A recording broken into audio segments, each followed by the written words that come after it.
Ladies and gentlemen, I still see the question often asked, who do I X30 or who do I Hyperevolve next of my heroes in Eternal Evolution? Now, I haven't put out one of these videos in a little over a month, so given that we have the collab event coming up in a week, now's the time for me to present my updated Hyperevolved X30 tier list. So, as always, this is going to kind of like be dictated by your roster. And I don't know why that's there. Let's get rid of that. So that was it. But, like, here's my streaming account, right? So who do I have? I did Nord first because this account was available when Nord was free. And then I did Daniel because at the time, Daniel was the best summoner. And then I did Panda, and then I did Dominic. So I always advocate linchpin heroes. Like, at least, like, for me, I like to do one critical hero on each team before moving on to the next one. Not that that's the correct way, but that's how I did it. So there's an example. But let's just go over directly to the spreadsheet. This is a spreadsheet that is on my... actually, I kind of like my head being in the way here. Let's put it in there. There we go. Then we can go back and forth. So this is a spreadsheet that can be found in my Master Eternal Evolution spreadsheet that is linked in the description of this video. It is in the description of every video, so you can always find it. Now, instead of me having two different spreadsheets split up between this is who you should Hyperevolve, this is who you should X30, I kind of amalgamate both of them because I think that if you're going to X30 someone, then they're going to be worthy of taking to Hyper Evolution 120, except the caveat for being supports. So you see up top here, I'm gonna read off my little yellow caution box first. Hyperevolve, generally, if you're reading this, or if you guys want to come back to this, because I do update it live, right? General rule, in my opinion, is Hyperevolve the first column heroes to start. Prioritize those who are X30 already, and then prioritize teams. After the first column, if a hero is preceded by a green box, you see I got green boxes on here, then they are a good candidate for Hyper Evolution.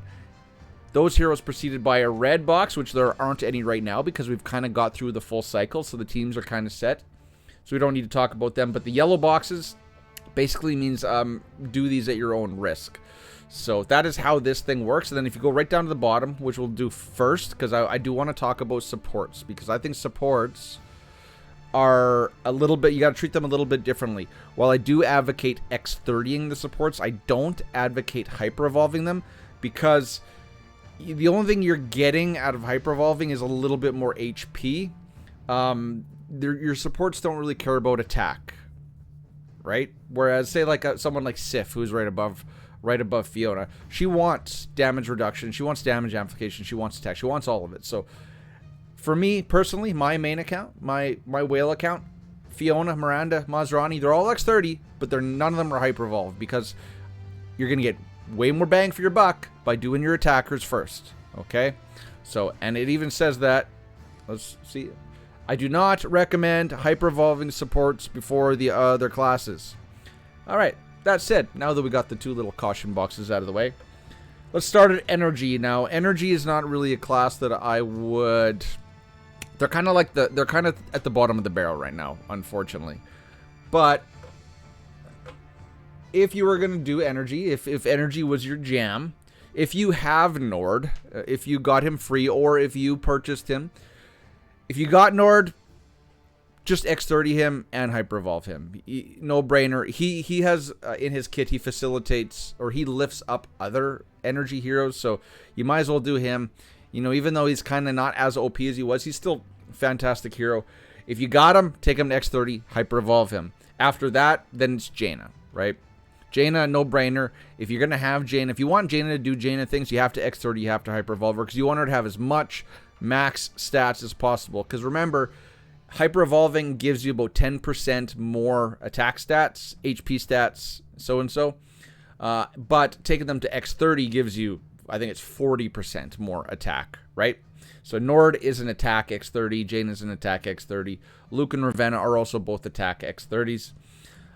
Jaina, definitely, again, if you want her, or if you want her to do what she's got to do, Hyperevolve X30 her, but I would recommend Nord first, right? First column, always first. And then Luke and Ravenna. So I have in here in the little, in the note box, Luke is better for PvP currently.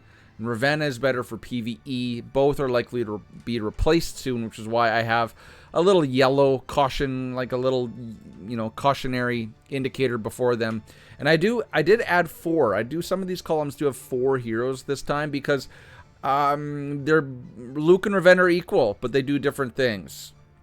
So Nord, Jaina, and then proceed at your own risk, because after the collab event, we're likely to get an energy hero next, and I think that next energy hero is going to completely replace Luke and Ravenna in all game modes. So do these first, but if you have a whole bunch of like red runes or hyper evolution crystals kicking around, you can still do one of them right now. You just might not get to use them for very long. Tanks.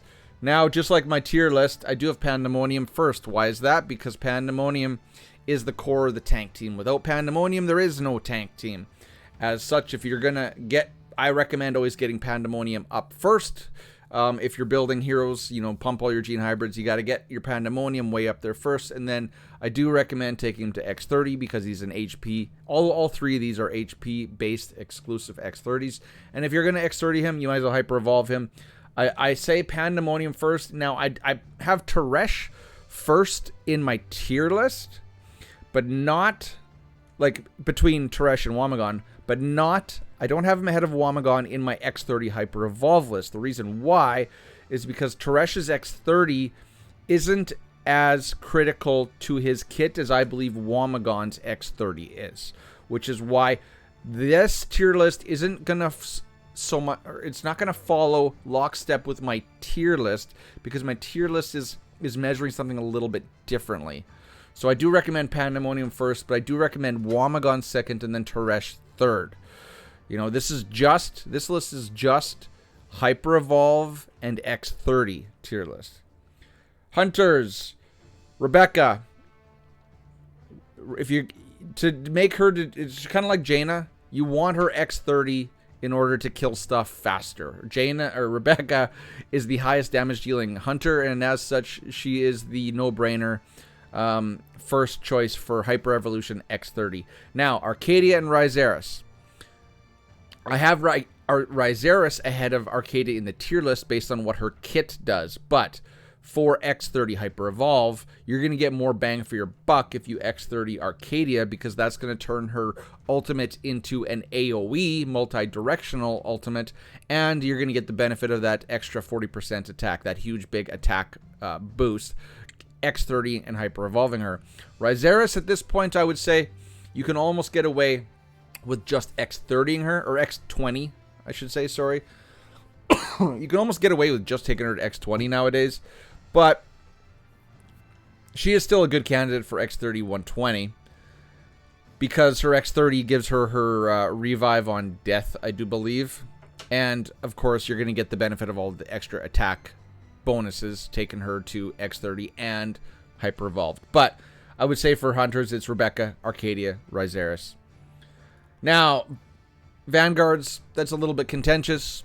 Why do I have Ares out front? Because if you want to use Ares and kill Caraxia assassin teams, you have to Hyper Evolve X30 your Ares, which is why he is first.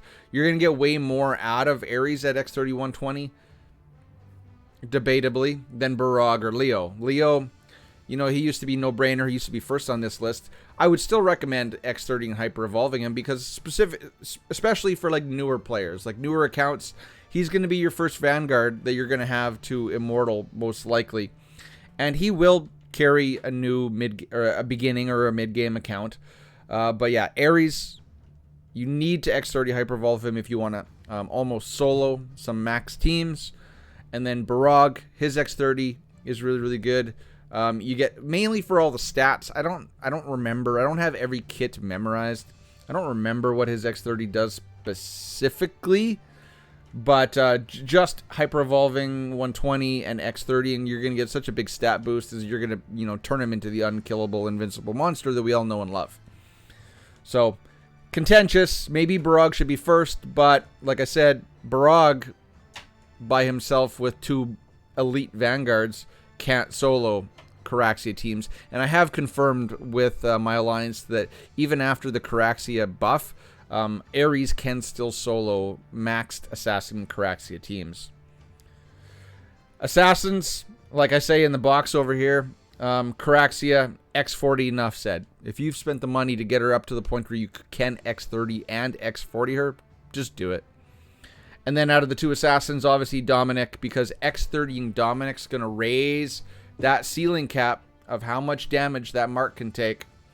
And it can make really big booms, right? And then Rickert, both Dominic and Rickert, you almost have to X30 because Rickert, his sword souls, they do extra damage based on his attack. Not only is, again, I don't remember what his X30 is off the top of my head, but just taking him to X30 and 120 is going to drastically raise his max attack value, which is going to raise, it's going to raise the damage that the sword souls can do as well because it's based on Rickert's attack. Now, Dominic's mark is also based on a multiplier of his max attack. So, getting him X30 120 is going to raise that ceiling way up, and you can pack that mark with more damage for big explosions.